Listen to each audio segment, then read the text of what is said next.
پہلے تشہد میں درود پڑھیں گے؟ پہلے تشہد میں کیا درود پڑھنا چاہیے؟ جی بالکل پڑھنا چاہیے۔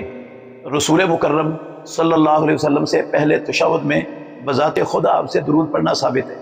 سنن نسائی شریف کے اندر صحیح حدیث ہے، پیارے پیغمبر نے پہلے تشہد میں بھی درود پڑھا ہے، دوسرے میں بھی پڑھا ہے۔ ایک بات۔ دوسری بات یہ ہے، جب یہ آیت اتری ان اللہ و ملائکتہ یصلون علی النبی یا ایھا الذین آمنوا صلوا علیہ وسلموا تسلیما، اے ایمان والو محمد الرسول اللہ صلی اللہ علیہ وسلم پر صلاۃ بھی پڑھو اور سلام بھی پڑھو۔ تو صحابہ نے رسول اللہ صلی اللہ علیہ وسلم سے پوچھا قد علمنا السلام، ہم نے سلام تو سیکھ لیا ہے آپ پر پڑھنا، اللہ نے ہمیں صلاۃ پڑھنے کا بھی حکم دیا ہے، تو ہم صلاۃ کیسے پڑھیں؟ صحابہ نے یہ سمجھا کہ جس مقام پر سلام پڑھا جائے گا نا اس مقام پر صلاۃ بھی پڑھنی ہے، یہ اس آیت کا تقاضا ہے، اور اللہ کے نبی سے سوال کرنے کا بھی یہی مقصد تھا۔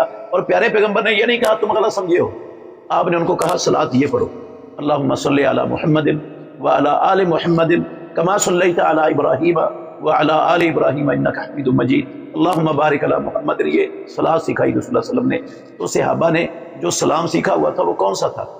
التحیات للہ والصلوات والطیبات السلام علیکہ ایھا النبی ورحمۃ اللہ وبرکاتہ السلام علینا وعلی عباد اللہ، یہ سلام، اور وہ یہ نماز میں پڑھتے تھے، اور ساتھ جہاں سلام پڑھنا ہے وہاں صلاۃ بھی پڑھنی ہے۔ صحابہ نے سمجھا اس آیت کا مطلب، رسول اللہ صلی اللہ علیہ وسلم نے ان کو اس مطلب پر قائم رکھا، اس سمجھ پر قائم رکھا۔